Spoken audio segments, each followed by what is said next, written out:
సంవత్సరాల తరబడి ఎన్ని మందులు వాడినా మీ మోకాల నొప్పులు తగ్గట్లేదా? ప్రాణ పెయిన్ క్లినిక్ లో అత్యాధునిక చికిత్స.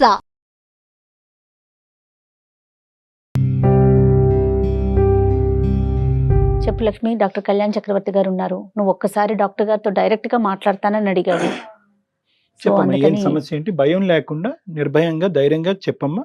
మీ ఇంట్లో ఉన్న వ్యక్తులకి మాట్లాడుకున్నట్టుగానే మాట్లాడాలి. చెప్పు. ఏది దాచమాకమ్మా, అన్ని నిజాలే చెప్పు. ఓకే సరేనా? సార్, నాకు 19 years మ్యారేజ్ అయింది సార్. ఇప్పుడు ఎంత మనీ వయసు? 27 సార్. 27, 19 years కి మ్యారేజ్ అయింది సార్. పాప పుట్టిన 1 yearకే పాప ఆడపిల్ల పుట్టిందని వదిలేశారు సార్.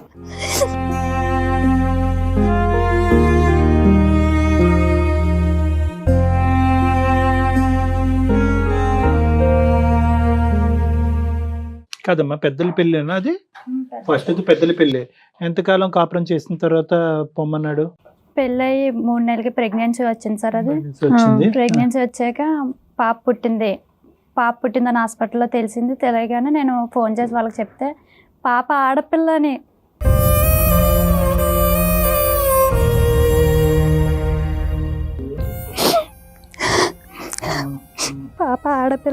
చూడడానికి రాలేదు సార్.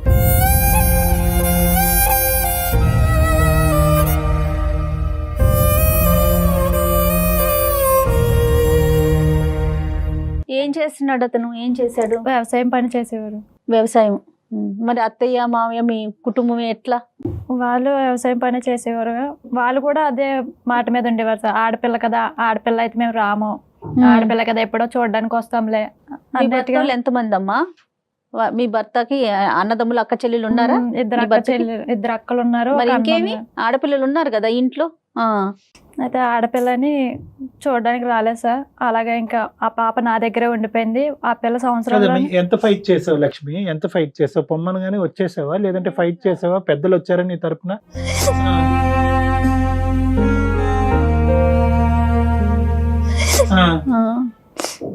నేను పెద్దల ద్వారా వెళ్ళి మాట్లాడించాను సార్. మాట్లాడిస్తే వాళ్ళు నాకు అమ్మాయి నచ్చలేదు, ఆ పిల్ల నాకు నచ్చలేదు, మేము కోర్టుకేసుకుంటామని కోర్టుకేసుకున్నారు సార్. కోర్టుకేసుకున్నాక మేము 5 సంవత్సరాలు ఫైట్ చేసాం. 5 సంవత్సరాలు? 5 సంవత్సరాలు చేసాం సార్. నాకు హస్బెండ్ కావాలి, నా బిడ్డకి తండ్రి కావాలి అని.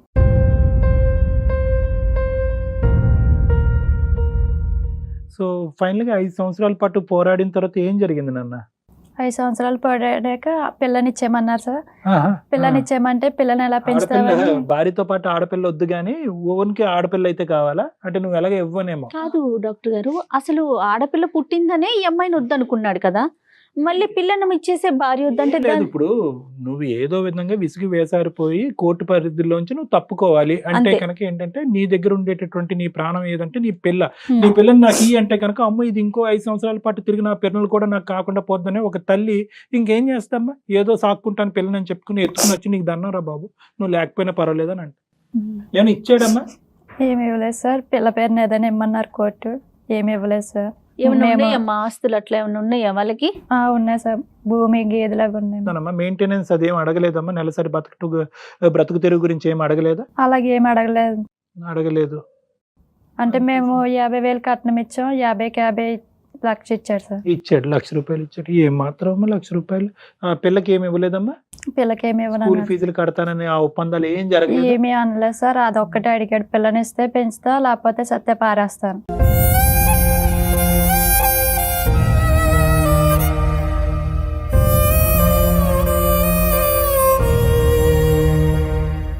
తర్వాత ఏం జరిగింది తల్లి? ఎక్కడున్నావు? అమ్మ దగ్గరే ఉన్నావు? నేను అమ్మ దగ్గర అమలాపురంలో ఉన్నాను సార్. ఊళ్ళో మొన్న లాస్ట్ ఇయర్ మటుకు ఇన్స్టాగ్రామ్ లో ఒక అబ్బాయి పరిచయం అయ్యాడు. ఇన్స్టాగ్రామ్ లో ఒక అబ్బాయి పరిచయం అయ్యాడు సార్. లాస్ట్ ఇయర్ పరిచయం అయితే నేను ఆ అబ్బాయి నాతో చెప్పాడు, నువ్వు బాగున్నావు, అందంగా ఉన్నావు అంటే నేను ఆ అబ్బాయికి చెప్పాను నాకు పెళ్ళి అయింది, 8 years పాప ఉంది.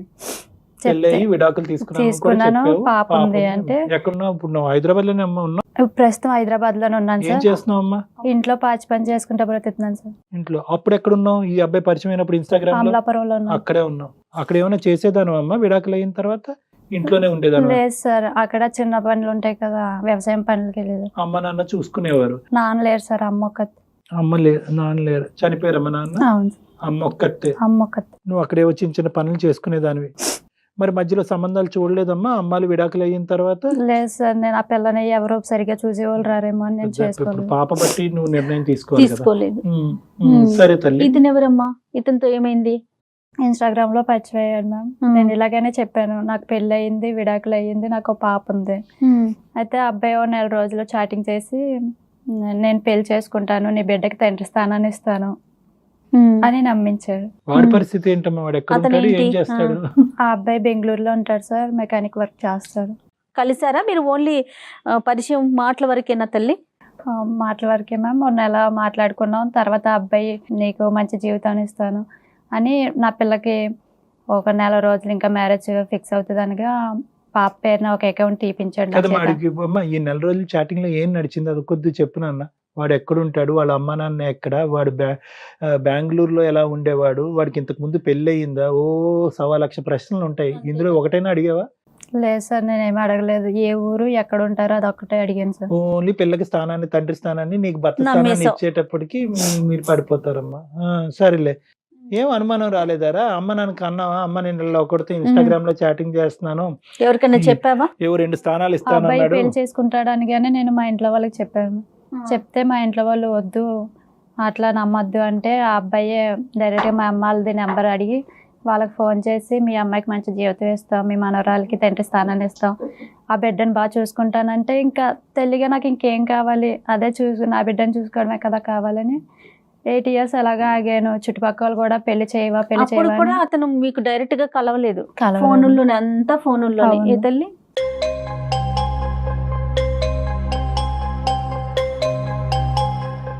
అదే అకౌంట్ తీసాక ఇంకా బాగా నమ్మారు సార్, ఇంట్లో వాళ్ళు కూడా నమ్మారు. ఏ అకౌంట్ అమ్మా? బ్యాంక్ అకౌంట్ తీసారు సార్ మా అమ్మాయికి. మరి ఒక 4 రోజుల్లో పెళ్లి చేసుకోవాలి కదా, కాస్త చూపించాలి కదా డాక్టర్ గారు. ఎంత వేసాడే అకౌంట్ లో? ఫస్ట్ 1000 వేసారు సార్, మంత్లీ 1000 వేస్తానని 20 years కి డిపాజిట్ చేశారు సార్. అలా చేస్తానండి. 8,000 తగలయ్యా. అసలు 1000 ఏ మూలకి? నువ్వు ఎట్లా నమ్మావు తల్లి? ఇంట్లో వాళ్ళు ఎట్లా నమ్మారు? చెప్తున్నా. నువ్వేం చదువుకున్నావమ్మా? ఇంటర్ చదువుకున్నావు. అతను అసలు రీజన్ ఏం చెప్పాడమ్మా? ఫస్ట్ అతను ఆడపిల్ల ఒకటేనా, లేకపోతే నీ మీద ఏమన్నా అనుమానమా, లేకపోతే మీరు చెప్పిన కట్నం ఇవ్వకపోవటమా, ఇంకా అట్లా ఏమన్నా చెప్పాడా? సార్ ఆ అబ్బాయికి వదిన గారితో అఫైర్ ఉంది, అది చూసేయడం వల్ల నన్ను వద్దనుకున్నారు.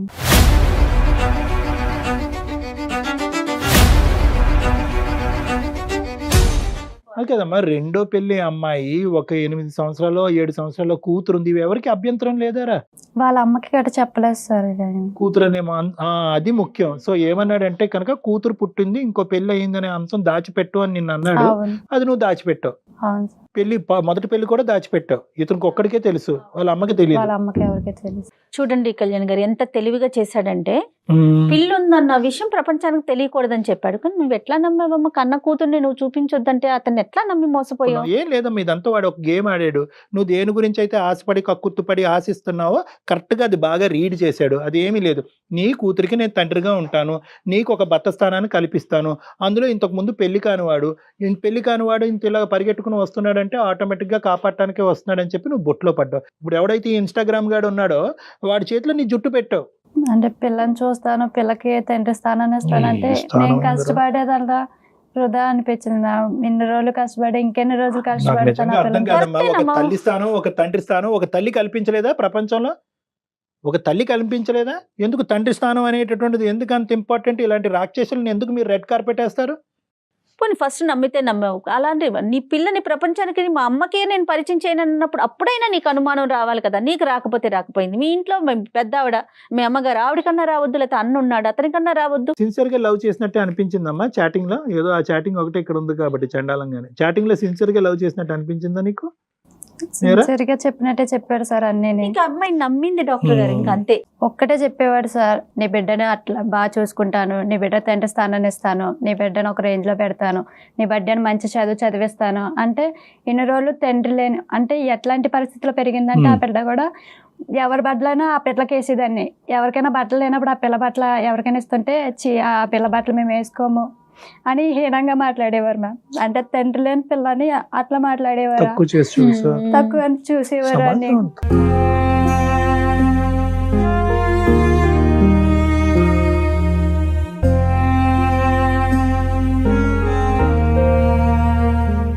సడన్ గా ఈ అబ్బాయి వచ్చి మీ బిడ్డకి తండ్రి స్థానం అంటే, నాకన్నా ముందు నా బిడ్డ వంక చూస్తున్నారు కదా, మేమే చూడట్లేదు, ఎవడో వచ్చి చూస్తున్నారు కదా అని మేము ఒక ఆశపడ్డాను అంతే. చూసారా జయ గారు, వాడు ఈ అమ్మాయి గురించి అన్నట్టు రాలేదు. ఈ అమ్మాయి వీక్నెస్ ఏంటి, ఆ బిడ్డకి ఇంత అవమానం కలుగుతుంది నీ బిడ్డకి కేవలం ఒక తండ్రి స్థానం, దాని గురించే నేను వస్తున్నాను నీ గురించి కాదు అన్నట్టుగా పిక్చర్ చేసేటప్పటికి ఇంకా అతను గీసినటువంటి ఆ గిరిలోని ఈ అమ్మాయి పోయిందంట. కాదండి, ఆడపిల్లలకి ఏదైతే వీక్ పాయింట్ ఉంటుందో చూసారా, ఒక తల్లి హృదయం అనేది ఉంటుంది, అది తల్లికే తెలుస్తుందండి. ఆ పాయింట్ని పట్టుకుని మోసం చేశాడు కదా, ఎంత అన్యాయం కదా కళ్యాణ్ గారు.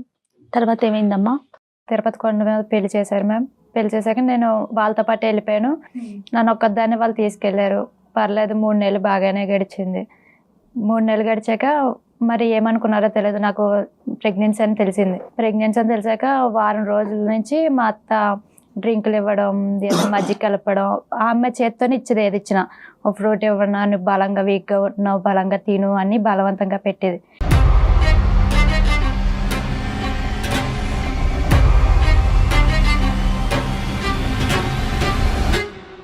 ఇదేంటి ఇలా బలవంతంగా పెడుతుంది ఆయన. నాకు అప్పటి నుంచి గుండెలో నుంచి నొప్పి వచ్చేది.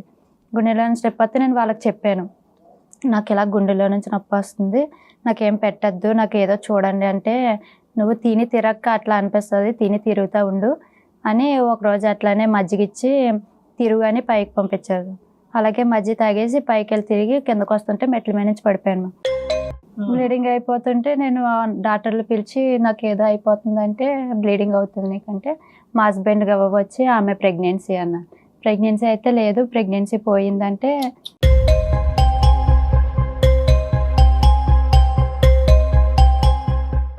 ప్రెగ్నెన్సీ ఇంకా తీయించేశారు. నన్ను ఇక్కడ హాస్పిటల్లో వదిలేసి ఆ అబ్బాయి అంటే పోలీస్ స్టేషన్కి వాళ్ళ అమ్మని తీసుకుని వెళ్ళిపోయాడు. నేను 4 రోజులు హాస్పిటల్లో ప్రెగ్నెన్సీ పోయి ఆ ప్రెగ్నెన్సీ బట్టలతోనే, అంటే ఒక ఆడపిల్లకి వచ్చే మెన్సేజ్ ఒక్కరోజు అయితేనే తట్టుకోలేము, అలాంటిది 3 రోజులు.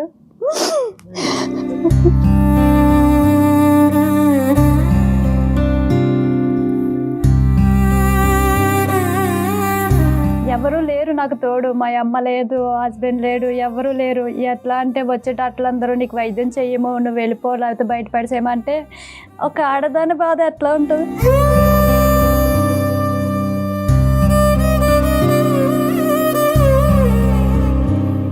4 రోజులు నరకం అనిపించాను సార్. ఇట్లా అయితే మళ్ళీ వచ్చాడు, పోలీసులు తీసుకొని నాకు ట్రీట్మెంట్ చేయించారు. ట్రీట్మెంట్ అయినాక నేరుగా ఇంక ఇంటికి తీసుకెళ్తారేమో అనుకున్న సమయంలో పోలీస్ స్టేషన్ తీసుకెళ్ళి, నువ్వు మా అమ్మని కొట్టేసావు, అందుకు పోలీసులదే తీసుకొచ్చానన్నారు.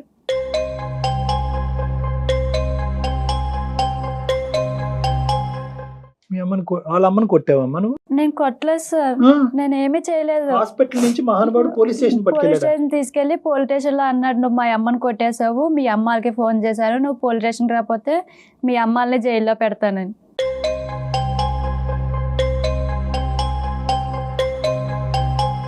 ఇంకా అదే బట్టల మీద ఇంకా పోలీస్ స్టేషన్కి వెళ్ళి పోలీస్ స్టేషన్ ముందు కూర్చున్నాను. కూర్చుంటే వాళ్ళు ఏమైంది, ఆమెను కొట్టేసింది అంటే, ఆమె మా అమ్మ కొట్టేసింది.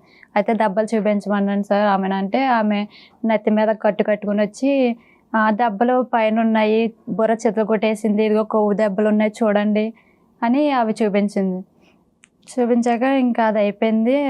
అయితే ఏం చేయమంటారు, నేను కొట్టలేదు, ఆమె అలా నాటకం ఆడుతుంది అంటే, లేదు నీ పరిస్థితి బాగోలేదు, నువ్వు అంతా ఒంటి నిండా రక్త మరకలతో ఉన్నావు, నువ్వు ఇలా కాదు, మీ ఇంటికి వెళ్ళిపో 1 నెల రోజులు, తర్వాత వాళ్ళు ఇక్కడ ఏం జరిగిందో అంతా చూసుకుని నెమ్మదిగా తీసుకొస్తారంటే, నేను నిజంగా నమ్మా, ఇక్కడ ఏదో జరిగిందేమో అది నాకు తెలియట్లేదు, 1 నెల రోజులే కదా రెస్ట్ తీసుకుని వద్దాం అని ఇంకా అదే తీసుకెళ్దాం సార్. ఇంక మళ్ళీ తీసుకురాలేదు. ఎక్కడికి వెళ్ళావమ్మా? బెంగళూరు నుంచి అమలాపురం. బెంగళూరు తీసుకెళ్ళిపోయారు సార్. అక్కడ మీ అత్తయ్య కూడా ఉంటది, మీరు ముగ్గురు కలిసి ఉండేవాళ్ళు? ముగ్గురు కలిసి ఉండేవారు. నీతో బానే ఉండేదమ్మా ఆవిడ? ఆమె అట్లానే సార్, నువ్వేం తెచ్చో, కట్నం ఎట్టా తేలేదు, ఉత్తినే వచ్చో, సోఫాల్లో కూర్చుంటున్నావు, మంచం మీద దొరుకుతున్నావు అన్నట్టుగా మాట్లాడేది. అంటావమ్మా మీ అత్తగారికి నీకు వేరే ఆడపిల్ల ఉంది, ఇంతకు ముందు పెళ్ళయిందన్న అంశం పెళ్ళైన తర్వాత తెలిసిందా? ఎందుకు ఆవిడకి ఇంత ఇదిగా మారిపోయింది? ఇష్టపూర్వకంగానే చేసుకున్న ఆవిడ? తెలుసు సార్. మరి అసలు అతను ఏం ఎక్స్పెక్టేషన్ తో ఈ పిల్లని చేసుకున్నట్టు అనుకోవాలి డాక్టర్ గారు మనం? వాళ్ళ అమ్మకి నిజం నీ ద్వారా కానీ వేరే వాళ్ళ ద్వారా కానీ తెలిసి ఉండాలి.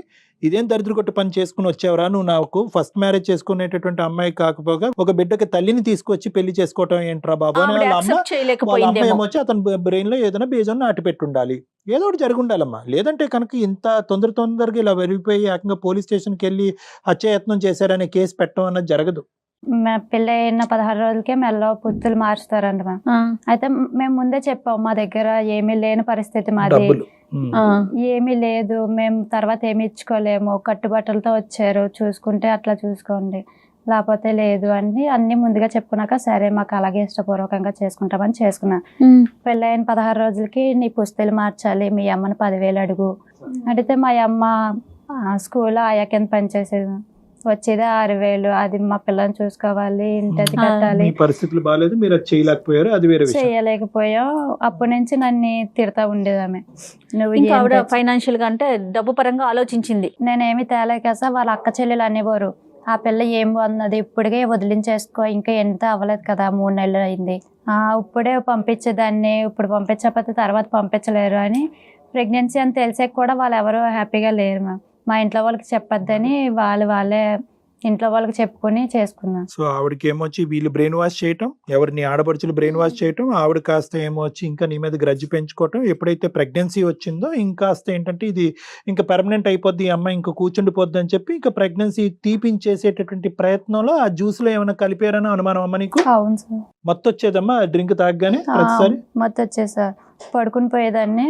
ఆమె కూడా అట్లానే ఉంటది, అది తాగితేనే ప్రెగ్నెన్సీ కదా అని.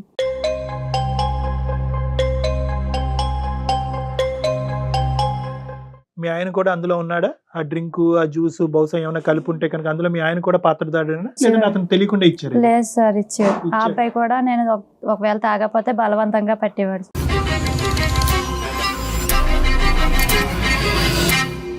ఆ అబ్బాయి నైట్ ఒక్క పూటే నాతో మాట్లాడేవాడు సార్, డే అంతా ఉండేవాడు కాదు, ఏదో చిరాగ్గా. పెళ్ళైన 4 రోజులే సరిగ్గా మాట్లాడు, తర్వాత నుంచి మాట్లాడేవాడు కాదు. ప్రెగ్నెన్సీ వచ్చిందని తెలిసినా సరే అదో చిరాగ్గా, వద్దు తీయించేసుకో, ఇప్పుడు నీకు అవసరం ఆ పిల్లలు అన్నట్టుగా మాట్లాడేవారు సార్. ఎందుకు అతను ఇప్పుడు అంత వెంటపడి పెళ్లి చేసుకుని, ఆల్రెడీ పిల్ల తల్లి అని తెలిసి కూడా పెళ్లి చేసుకున్నాడు కదా, ఒక 3 months జర్నీలోనే ఆ పిల్లని వద్దు అనుకోవటానికి రీజన్ ఏంటంటారు? మేడం ఒక్కటి నేను చెప్తున్నాను కదా, ఇన్స్టాగ్రామ్ లో జరిగినటువంటి జర్నీకి కూడా పడేటటువంటి మార్కులు 0. ఈ 3 నెలల పాటు వీళ్ళు పెళ్ళి అయిన తర్వాత జరిగినటువంటి ప్రయాణంకి పడే మార్కులు కూడా 0. వీళ్ళిద్దరి మధ్యన ఎటువంటి ప్రయాణం జరగలేదు. అంటే వాస్తవానికి ఏంటంటే ఏదో ఇన్స్టాగ్రామ్లో ఐ లవ్ యూ అని అనుకున్నారు. నీ కూతురికి నేను తండ్రిగా ఉంటానని చెప్పి ఈ అమ్మాయికి కావాల్సినటువంటి ఒక బంగారు అవకాశాన్ని చూపెట్టారు. ఈ అమ్మాయి లొంగిపోయింది, మనోడు కూడా స్పీడ్గా వచ్చాడు, చేసేసుకున్నారు. వాస్తవాలు అనేటటువంటిది, ప్రపంచం అనేటటువంటిది కేవలం ఇన్స్టాగ్రామ్ ద్వారా ప్రేమించుకోవటం కాదు, దాని వెనకతల కుటుంబం అనేటటువంటిది ఉంటుంది. మనిద్దరం ప్రేమించుకుని ఒక చోట ఉండటం వేరు, మనతో పాటు వేరే వాళ్ళు ఉండటం వేరు అనేది ఎప్పుడైతే కనుక ఈ అమ్మాయి వెళ్ళి ఆ తల్లితో పాటు ఉందో, అత్తగారితో పాటు ఉందో వాస్తవాలు తెలిసింది. ఆటోమేటిక్గా ఏంటంటే ఈ అబ్బాయికి కూడా అరే ఏమీ లేని దానికి ఏంటి అసలైనటువంటి సీక్రెట్ రివీల్ చేయకుండానే ఈ అమ్మాయి కరెక్ట్ కాదు అని నేను 2 ఆడవాళ్ళు మన ఇంట్లో మాట్లాడుతున్నారు. 2-3 ఆడవాళ్ళు, వాళ్ళ అమ్మని ప్లస్ 2 అక్క చెల్లు. ఇతను బ్రెయిన్ లోపల ఉండేటటువంటి అసలు సిసలైనటువంటి సీక్రెట్ చెప్తే కనుక ఇంకెంత భయంకరంగా ఉంటుందో పరిస్థితి. ఈ అమ్మాయి ఫస్ట్ హ్యాండ్ కాదు, ఈ అమ్మాయి ఆల్రెడీ వేరే ఒక మగాడికి భార్య, ప్లస్ ఏంటంటే ఈ అమ్మాయికి ఒక కూతురు ఉంది అనేటటువంటి సబ్జెక్ట్ ఈ రోజు కాకపోయినా రేపైనా కూడా ఇది బట్టబయలు అవుతుంది. అప్పుడు ఈ అమ్మాయికి కాదు, నాకు కూడా ఇంట్లో స్థానం ఉండదు, అమ్మ లేదు, అక్క లేదు, చెల్లు లేదు అనేటటువంటి అభద్రత ఆ మహానుభావుడికి తర్వాత క్రియేట్ అయింది. అది ఏంటంటే కళ్ళు మూసి తెరుచుకునేటప్పటికి పట్టుమని వీళ్ళ ప్రయాణం ఎంత వాస్తవానికి పెళ్లికి ముందు ఆ 15 రోజులు ఏది నెల్లూరులో మొహం చూసుకోవటం, అక్కడి నుంచి 15 రోజుల తర్వాత పెళ్లి జరగటం. అసలు ఇక్కడ ఏముంది మేడం? అసలు లోతుపాట్లు ఎక్కడ చూశారు? ఎంత లోతుగా ఎవరు ఆలోచించారు? ఖచ్చితంగా ఈ అమ్మాయి జరిగినటువంటి పరిస్థితికి ఈరోజు మనకు బాధ కలిగినా కూడా ఇది కేవలం అనాలోచితంగా తొందరపాటుతనం వల్లే జరిగింది. పైకి సూపర్ఫిషియల్గా ఒట్లు ప్రామిసులు వేసేసుకుని ఏదో జీవితాంతం ఇలాగే కొనసాగిపోద్దనే ఆలోచనతో జరిగింది ఈరోజు. అంటే మోసం చేసే ముందు వాళ్ళు ఎవరినైతే మోసం చేయాలనుకుంటున్నారో వాళ్ళు బాగా స్టడీ చేస్తారండి. అసలు వాళ్ళ ఆలోచన విధానం ఏ విధంగా ఉంటుంది? మేడం వీడికి మోసం చేయాలనే ఆలోచన ముందు నుంచే ఉండుంటే కనుక అసలు ఈ అమ్మాయిని అతని జీవితంలోకి రాబట్టి ఉండేవాడు కాదు. ఏంటంటే మోసం చేయాలనేటటువంటి ఆలోచన తర్వాత వాడి బ్రెయిన్లోకి ఇంజెక్ట్ చేయబడింది. అంటే ఏంటంటే ఈ అమ్మాయి ఏదో మనం తప్పుదోవలోకి వెళ్ళి ఈ అమ్మాయిని మన ఇంట్లోకి రప్పించేసుకున్నాం అనాలోచితంగా. ఇదేంటి నాకు ఫస్ట్ హ్యాండ్ అమ్మాయి వచ్చి ఉండేదేమో, చక్కటి అమ్మాయి వచ్చి ఉండేదేమో, కొద్ది గొప్ప మా అమ్మకు ముందే నేను అసలైనటువంటి సీక్రెట్ చెప్పుంటే కనుక పెళ్లికి ముందే ఈ అమ్మాయికి సెకండ్ మ్యారేజ్, ఈ అమ్మాయికి ఆల్రెడీ కూతురు ఉందని చెప్పి. సో ఈ విశ్లేషణ అనేటటువంటిది వాడి జీవితంలో తర్వాత వచ్చింది. ముందు మోసం చేసేవాడైతే పెళ్ళెందుకు పెళ్లి చేసుకుంటాడు మేడం? చేసుకుంటాడు. తర్వాత నుంచి వాడి చీటింగ్ మైండ్ స్టార్ట్ అయింది. ఎప్పుడైతే కనుక వాళ్ళ అమ్మతో కూడా చేయి కలిపి, ఖచ్చితంగా ఈ అమ్మాయి బ్యాక్గ్రౌండ్ కూడా వాడు చెప్పుంటాడు. చేయి కలిపి ఇద్దరు ఒకే డ్రింక్ లో ఇచ్చి అబార్షన్ అయ్యేంత వరకు చేశారు. ఈ అమ్మాయి ప్రాణాలే పోయి ఉండేవేమో. అబార్షన్ మాట దేవుడు ఎరుగు ఏం కల్పించారో దరిద్రులు. ఈ అమ్మాయికి ముందే పెళ్లి అయ్యింది. ఎందుకంటే ఈ అమ్మాయి కూడా డౌటీగా చెప్తుంది. ఈ అమ్మాయికి ఏం తెలీదు. ఈ కథ అంతా కూడా ఆవిడకి చెప్పేస్తుంటాడు. కరెక్ట్ అండి. మోసేటప్పటికి ఆ మహాతల్లి విషం కాస్త ఇక్కడ వరకు వచ్చి, అరే 600 అయినా 106 అయినా కూడా ఈ అమ్మాయిని మనం వదిలించుకోవాలరా. ప్లాన్ నెంబర్ 1, స్టెప్ నెంబర్ 1 ఏంటంటే ఏదో విధంగా అబార్ట్ చేసేయాలి. ఎందుకంటే బిడ్డ అన్నారు అంటే కనుక జీవితాంతం ఈ అమ్మాయి మన ఇంట్లోనే కూర్చుంటది. నెంబర్ 1. నెంబర్ 2, ఈ అమ్మాయికి వెనక ముందు ఎవరు లేరు, ఈ అమ్మాయిని కాపాడటానికి కూడా ఎవరు లేరు, వాళ్ళ తల్లి ఎక్కడో మారుమూల ప్రాంతాన్ని ఉంటుంది అనేటటువంటి నెంబర్ 2. నెంబర్ 3 ఏంటంటే హత్యాయత్నం అనేటటువంటి పెద్ద అబాండం. ఈ అమ్మాయి శరీరం ఎంత ఉంది, ఈ అమ్మాయి రాడ్డు పట్టుకోవటం ఏంటి, ఆవిడ్ని కొట్టడం ఏంటి, ఈ అమ్మాయి గట్టిగా గాలి వేస్తేనే ఈ అమ్మాయి ఎగిరిపోయేటట్టుంది. అలాంటి అభియోగం పెట్టేటప్పటికి వీళ్ళు వణుకుపోయి షేక్ అయిపోయి ఇది ఎందుకు వచ్చిన బాదరా బాబు అని చెప్పి ఆటోమేటిక్గా అక్కడి నుంచి నిష్క్రమిస్తారు. అదే జరుగుతుంది బహుశా. పోలీస్ స్టేషన్ లో కేసు ఏం పెట్టారమ్మా? నీ మీదేం పెట్టారు? హత్యాయత్నమా? హత్యాయత్నం. ఆ అమ్మాయి నన్ను చంపేపోయింది, నా ఆస్తి అంతా దోచుకుందాం అనుకుంది. ఇట్లా పెడితే అప్పుడు ఏమీ వినే పరిస్థితుల్లో లేను, నేను మాట్లాడే పరిస్థితులు ఏమీ లేను సార్. నేను ఒక శవంలాగా ఓ మూల కూర్చొని ఉన్నా. అలా మూల ఉంటే వాళ్ళు చెప్పేది అలా చూస్తున్నాను అంతే. పోలీస్ స్టేషన్ ఎవరు ఏమీ సాయం పడలేదు సార్. వచ్చి ఇంకా మా అమ్మాయిలు ఇంకా రక్త మార్కులతో ఉన్న గుడ్డ కూడా ఏదో ఒకటి బట్టలు ఇవ్వండి అంటే ఏమి బట్టలు ఇవ్వలేదు. ఇవ్వకపోతే ఆ నైటీతోనే రక్తం మరకలతో ఉంటే మా అమ్మతో పాటు ఇంకా ఆమె వచ్చారు. అమ్మ అప్పుడే ఎందుకు వచ్చిందమ్మా? హాస్పిటల్లో ఉండగా ఎందుకు రాలేదు అమ్మ? వాళ్ళకి తెలియదు సార్. హాస్పిటల్లో వేసిన మరుసటి రోజు వీళ్ళందరికీ ఫోన్ చేస్తే అమలాపురం నుంచి బెంగళూరు రావడానికి 1 డే పడింది. తర్వాత మళ్ళీ మీ అమ్మని నిన్ను కలుసుకోవటం పోలీస్ స్టేషన్ లోనే? పోలీస్ స్టేషన్ రక్తం మరకల్లో పోలీస్ స్టేషన్ లోనే చూసుకున్నాం. ఇంత భయంకరంగా ఉందమ్మా ప్రపంచం అసలు. తర్వాత అమ్మ నిన్ను తీసుకుని అమలాపురం వెళ్ళిపోయిందమ్మా? ఏం తల్లి? అడిగారు సార్ వాళ్ళు, చాలా బతిలాడారు. నాది నగలు ఉన్నాయి, నగలు కూడా అవి అన్ని తీసేశారు హాస్పిటల్లోనే. చెవులు, మేటేళ్ళు, ఉంగరాలు, మెల్ల తాడు అంతా తీసేసారు. అయితే ఏదైనా ఇవ్వండి పిల్లకి అంటే మేమేమి ఇవ్వము, ఇంకా మీరే తీసుకెళ్ళండి, ఎలాగోలా తీసుకెళ్ళండి అంటే మా అమ్మ వాళ్ళే ఇంకా నైటీ ఆ రక్త మరకలు అవి కప్పి చెంగు అలా కప్పి తీసుకొచ్చారు సార్ ఇద్దరు.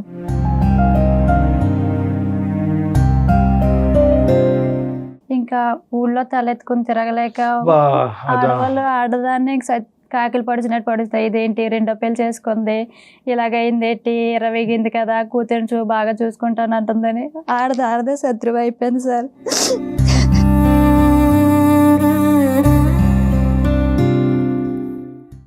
ఇంకా అమ్మాయి ఈ రోజు బతికి ఈ రోజు మన స్టూడియో వరకు వచ్చిందంటే నిజంగా. ఎందుకు బ్రతకాలండి? ఎందుకు బ్రతికి ఎవరి గురించి బతకాలి? కేవలం ఆడపిల్ల గురించి బతకాలి అంతే. నీ కోసం నువ్వు బ్రతకాలి, నీ బిడ్డ కోసం బ్రతకాలి. అతను ఏమంటాడమ్మా? ఇంకా అప్పటి నుంచి వాళ్ళు ఫోన్ గట్ట ఏం చేసినా సరే నా ఈ బ్లాక్ లిస్ట్ లో పెట్టేశారు. వాళ్ళు మొత్తం ఫ్యామిలీ ఎన్ని నెంబర్లు అయితే ఉన్నాయో అన్ని నెంబర్లు కూడా బ్లాక్ చేసుకున్నారు. నేను ఫోన్ చేస్తుంటే వాళ్ళకి కలట్లేదు. ఈ అమ్మాయి అసలు అలాంటి వాడిని కావాలనుకుంటుందా లేదా అనేది ఒకటి, నెంబర్ 1. నెంబర్ 2 ఏంటంటే కనుక వాళ్ళు పెట్టినటువంటి కేసు ఏంటి, దాని పూర్వపరాలు ఏంటి, ఆ కేసుని ఎలా ఫైట్ చేయాలన్నది నెంబర్ 2.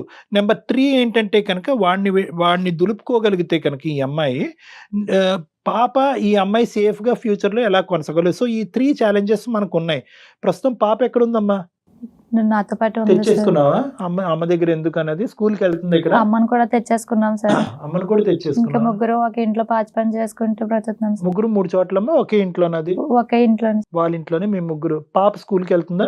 మంచి పని చేస్తాం. ఇప్పుడు ఏంటమ్మా ఇప్పుడు వాడితో ఎటువంటి సంబంధం లేదు. ఇప్పుడు నెక్స్ట్ ఏం జరిగింది? ఎందుకు వచ్చావు ఈ రోజు మా దగ్గరికి?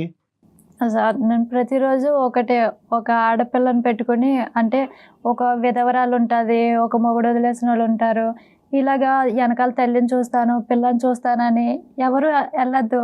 నేను అంటే ఇక్కడ 1 year అయ్యింది మ్యారేజ్ అయ్యి. నేను 1 year కూడా ఒకటే బాధపడ్డా, నా అలాగే ఎంతమంది బాధపడుతున్నారు, ఇలాగే బాధపడుతున్నారా అందరూ అని. తల్లిని చూస్తానని, చెల్లిని చూస్తానని, పిల్లని చూస్తానని నమ్మద్దు అని. వేలే మెసేజ్ అమ్మా. సో మగాడు వచ్చేటటువంటి దారులు చాలా ఉంటాయి. మీ లోకంలో ఉండేటటువంటి ఆ బలహీనతను వాడిని కరెక్ట్‌గా క్యాలిక్యులేట్ చేసుకొని ఎక్కడ నొక్కాలో అక్కడ నొక్కుతాడు. జాగ్రత్త అండి ఆడోళ్ళు అని చెప్తున్నావు. అంతే కదమ్మా? అవును సార్. కాదమ్మా లక్ష్మి, అసలు ఇప్పుడు నువ్వేం చేద్దాం అనుకుంటున్నావు? వాళ్ళు కేసు పెట్టారు మ్యామ్. మేము తిరిగి లాయర్ని పెట్టుకునేంత స్తోమత అయితే మాకు లేదు. ఇంకేమీ చేయలేదు అని అప్పుడు నా అబ్బాయితో మాట్లాడదామంటే ఆ అబ్బాయి నా ఫోన్ స్విచ్ ఆఫ్ చేయట్లేదు. నా ఫోన్ ఏమీ ఎత్తట్లేదు. ఒకసారి మీరు కాల్ చేసి మాట్లాడండి మ్యామ్, మీరే మీ ఫోన్ ఎత్తుతాడేమని. కదమ్మా, నీకేంటి ఇప్పుడు ఆ కేసు పరంగా ఏమైనా నోటీస్ వచ్చిందా నీకు? ఆ కేసు అవన్నీ అవును సార్. నాకు వచ్చి మీకు స్తోమత లేక ఆ నోటీస్ కి రెస్పాండ్ అవ్వలేదు. అవును సార్. సో ఏంటంటే ఒకప్పుడు నీకు ఆర్థిక పరమైనటువంటి స్తోమత లేకపోతే కనుక నీలాంటి వాళ్ళు కొన్ని కోట్లాది మంది ఇండియాలో ఉన్నారమ్మా. అందరికీ స్తోమత ఉండాలి, లాయర్ని పోషించాలి, ప్రైవేట్ లాయర్ని పెట్టుకోవాలని ఉండదు కదా. దానికి ఏంటంటే కోర్టులు ఇప్పుడు ఏదైతే ఈ కోర్టు ప్రాంగణం ఉంటుందో, నెల్లూరు అయితే నెల్లూరు, బెంగళూరు అయితే బెంగళూరు, ఆ ప్రాంగణంలోకి వెళ్ళి లీగల్ సర్వీసెస్ అథారిటీ అనేటటువంటి దాని గురించి వెళ్ళాలి మీరు. లీగల్ సర్వీసెస్ అథారిటీ అని ఉంటుంది అక్కడ పెద్ద బోర్డు పెట్టి, లీగల్ సర్వీసెస్ అథారిటీ అంటే దిక్కు లేనటువంటి వాళ్ళకి, స్తోమత లేనటువంటి వాళ్ళకి, డబ్బులు ఇచ్చి భరించలేనటువంటి వాళ్ళకి ఫ్రీగా గవర్నమెంట్ తరఫున అందించేటువంటి వాళ్ళే కదా ఈ పబ్లిక్ ప్రాసిక్యూటర్స్. వీళ్ళందరూ వాళ్ళు ఉంటారు. సో కాబట్టి ఏంటంటే ఇప్పుడు ఎంతో కొద్దో గొప్ప 7 నెలలు బట్టి నువ్వు కొద్దిగా సంపాదించుకుంటున్నావు కాబట్టి ఈ మహానుభావుడితో మాట్లాడదాం. అతను ఎటువంటి డొంక తిరుగుడు మాటలు చెప్తాడో అనేది మనకు ఆల్రెడీ తెలుసు మనకి. కానీ అతనితో కూడా ఒకసారి మాట్లాడి అతని ఉద్దేశం ఏంటి, ఒకప్పుడు కోర్టు ఏమన్నా అంటే కేసు ఏమన్నా అతను వాపస్ తీసుకుంటాడు ఏమన్నది ఆ ప్రయత్నం కూడా మనం చేద్దాము. విడాకుల గురించి కూడా మీరు ఇద్దరు మాట్లాడుకోవాలి. లేదు కలిసి ప్రయాణం చేయాలంటే ఆ సబ్జెక్ట్ ఎలా ఉందన్నది కూడా అతనితో మాట్లాడాలి మనం. ఏమా చేద్దామంటావా మరి ఒకసారి? సరే నెంబర్ చెప్పు నాకు ఒక్కసారి. 77.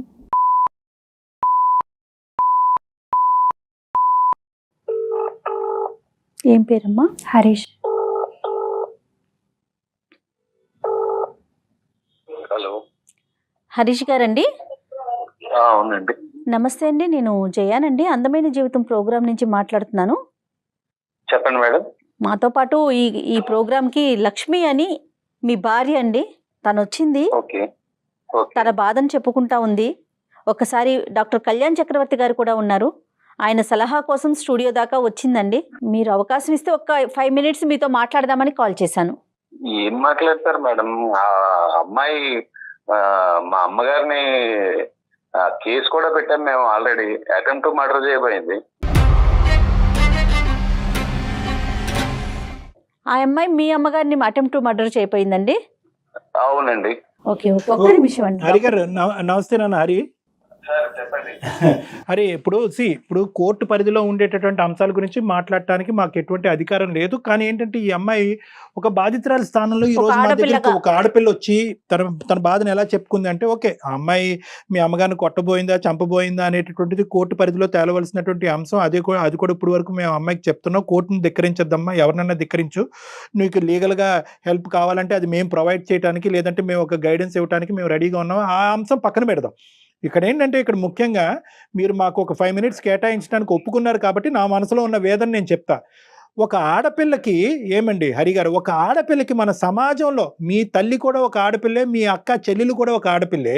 ఈరోజు ఒక దిక్కు లేనటువంటి పరిస్థితిలో ఈరోజు ఆ అమ్మాయి బురదగుంటలోంచి పడి తేరుకోలేనటువంటి దిక్కు లేనటువంటి పరిస్థితిలో ఈరోజు ఆ అమ్మాయి ఉందండి. ఏంటంటే మనం ఒక ఆడపిల్లకి ఇచ్చేటటువంటి ఇంపార్టెన్స్ ఇంతేనా హరి గారు? చెప్పండి. అసలు ఓకే ఇన్స్టాగ్రామ్లో పరిచయం అయిందని అంటున్నారు, అసలు ఆ పరిచయం ఏంటో ఒకసారి చెప్పండి. అలా కాదు డాక్టర్ గారు, మా అమ్మ కూడా ఒక ఆడదే కదా. ఒక ఆడపిల్ల ఒక అత్తగారిని చంపేయడానికి ప్రయత్నం చేస్తాను. నేను చంపాలనుకోలేదు మ్యామ్, వాళ్ళ అమ్మని మా అమ్మలాగే చూసుకున్నాను. ఆ అమ్మాయిని నోటీసులు కూడా పంపించాము. ఆ అమ్మాయి కోర్టుకి అటెండ్ అవ్వట్లేదు. అదే కోర్టుకి అటెండ్ అవ్వట్లేదు, మేము కోర్టుకి అటెండ్ అవ్వమనే చెప్తున్నాం. మేము కూడా అటెండ్ అవ్వకుండా తప్పించుకుని తిరగమని మేము చెప్పట్లేదు హరి. మేము అడిగేది ఏంటంటే కనుక ఎటువంటి మర్డర్ చేయబోయింది ఈ అమ్మాయి శరీరం ఏంటి, ఈ అమ్మాయి కొట్టబోయిందా, చంపబోయిందా, ఎటువంటి పరిస్థితుల్లో కొట్టబోయింది అనేది ఏమైనా మీరు చెప్పాలనుకుంటున్నారా? అవేం మాట్లాడదలుచుకోలేదా? ఏమ్మా కొట్టి చంపిపోయామని చెప్తున్నాడు. నేను ఏం కొట్టలేదు సార్, వాళ్ళ తల్లిని నా తల్లిలాగే చూసుకున్నాను సార్. అది ఓకేనమ్మా, ఇలా చూసుకోవాలి కానీ నా మీద ఇట్లా వద్దని ప్రెగ్నెన్సీ తీపించేసి హాస్పిటల్ పాలు చేసేసి ఈసారి నన్నే కొట్టేసింది, నన్నే చంపేసింది అన్న ఒక నేరం పెట్టారు సార్. ఒకటే నాకు ఉండేటటువంటి డౌట్ ఏంటంటే ఈ అమ్మాయి ఈ మాత్రం శరీరం ఉన్న అమ్మాయి మీ అమ్మగారిని రాడ్డుతో కొట్టి చంపబోయిందంటే కనుక నా ఒక మానవ మాత్రుడిలాగా ఒక ఒపీనియన్ ఇచ్చే వ్యక్తిలాగా నాకైతే అది నమ్మశక్యంగా అనిపించట్లేదు. మీరు అంత ఇష్టంగా ఇన్స్టాగ్రామ్లో పోస్టులు బట్టి అందులో ఆ బుట్టలో పడిపోయి ఈ అమ్మాయిని లవ్ చేసేసి తొందరపడి ప్రేమించి పెళ్లి చేసుకున్నారా, లేదంటే మీకు ఒక లెక్క ఉందా ఈ అమ్మాయిని పెళ్లి చేసుకోవడంలో? ఏంటి 3 నెలల్లోనే మీ ఇద్దరి మధ్యన జరిగినటువంటి భేదాభిప్రాయాలు డిఫరెన్సెస్ ఏంటి? అది ఇంట్లో మనిషిని చంపేయాలనుకుంటే ఏం చేయమంటారు డాక్టర్? అసలు ఏమైనా ప్రూఫ్ ఉందా అక్కడ? పోలీసులు కూడా ప్రూఫ్ అడిగితే నువ్వేమైనా చూపించావా అక్కడ? మీ అమ్మ ఏమి చూపించలేదు, నువ్వు ఏమి చూపించలేదు, ఏదో కొవ్వు దెబ్బలు ఉన్నాయని చెప్తున్నారు అంతే. దానికి నేను హత్య చేశాను, నేరం చేశాను అని నన్ను నా పిల్లని ఒక రోడ్డును పడేశారు. చంపడానికి ట్రై చేసావు, మేము ఆ విషయం పోలీస్ స్టేషన్ లో మేము సరే సరే అరే అయితే చంపడానికి ట్రై నేను చేస్తా చంపడానికి ట్రై చేస్తే మీ అమ్మ పోలీస్ స్టేషన్ లో కట్లు ఇప్పి చూపించాలి కదా నన్ను ఇట్లా బుర్ర చెదలు కొట్టేసిందని. నువ్వు అడిగితేనే కదా దెబ్బలేని అడిగినప్పుడు ఆ ఎస్ఐ గారు చూపించలేదా? ఎవరికి చూపించారు? ఎవరు ఏమి చూపించలేదు. మీరు ఇచ్చే డబ్బులకి నోరు మూసుకుని కూర్చున్నారు వాళ్ళు.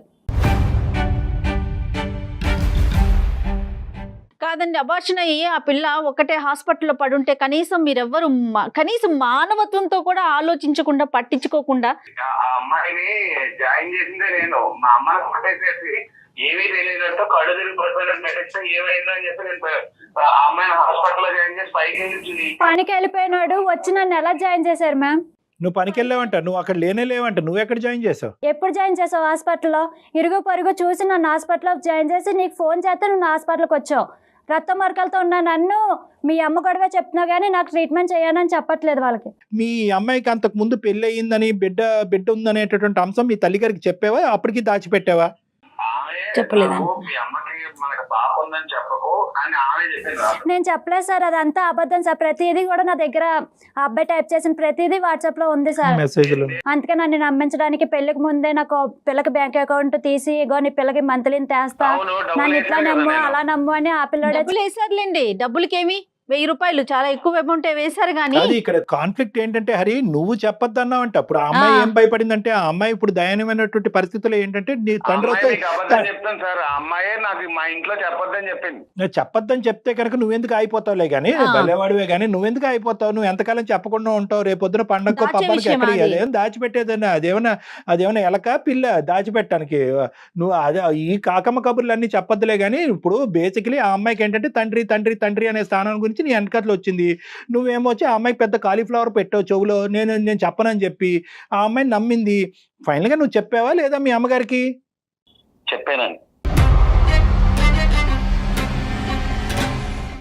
బాగా కావాల్సినటువంటి అంశం ఏంటంటే హరి ఈ అమ్మాయితో పాటు నువ్వు ప్రయాణం కొనసాగించాలని అనుకుంటున్నావా లేదా?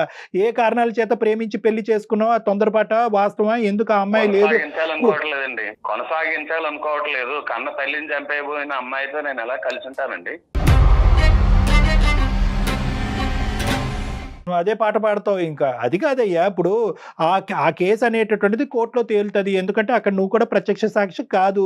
మీ అమ్మ నీకేంటంటే ఈ అమ్మాయి వద్దనుకుని మీ అమ్మ ఏమందో ఈ అమ్మాయి ఏం చేసిందో నువ్వు చూసావా? నీ కళ్ళతో నువ్వు చూసావా? నేను వేరు, మా అమ్మ వేరు కాదు సార్. కాదండి, ఏరి కోరి ఒక ఆడపిల్లని పెళ్లి చేసుకొని ఆసరా ఇస్తానని కల్పించి ఇప్పుడు ఒకళ్ళ మాట నమ్ముతారా? ఇప్పుడు 2 ప్రామిసులు హరి ఇక్కడ చాలా జాగ్రత్తగా గుర్తుపెట్టుకో. ఈ అమ్మాయి ఏంటంటే ఈ రోజు చాలా భయంకరమైనటువంటి పరిస్థితిలో ఉంది.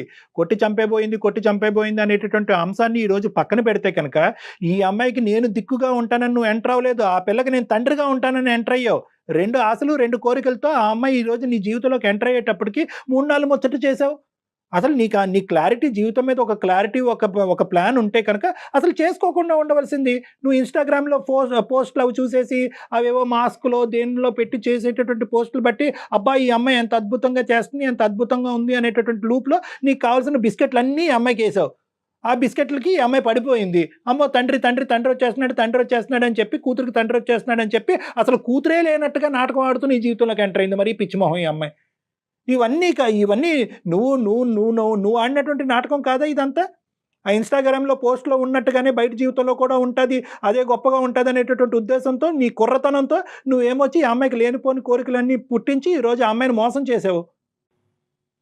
హరి ఇంకా అతను మాట్లాడటానికి ఏం లేదు మేడం, అతను ఫోన్ పెట్టేశాడు. అంతే. ఇప్పుడు అతను ఉద్దేశం ఒకటే, ఆ అమ్మాయిని వదిలించుకోవాలి అని అంతేనండి. అనుకున్నాడు. వదిలించుకోవాలి అనేటటువంటి ఆలోచనతో ఏంటంటే ఇప్పుడు ఒక నిందను మోపాడు.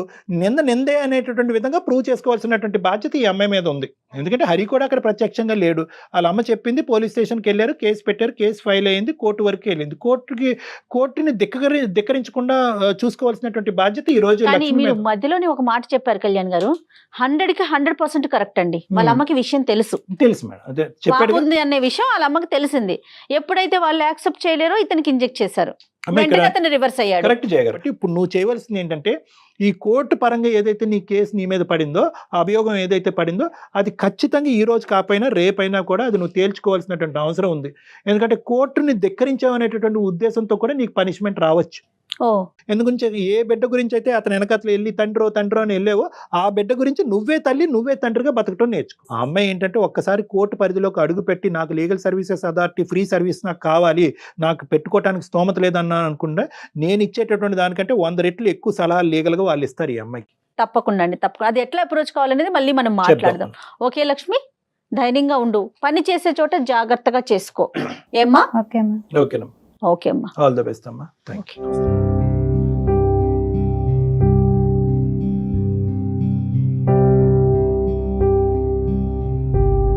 సుమన్ టీవీలో మీ పర్సనల్ అండ్ బిజినెస్ ప్రమోషన్స్ కోసం కింది నెంబర్కి కాంటాక్ట్ చేయండి.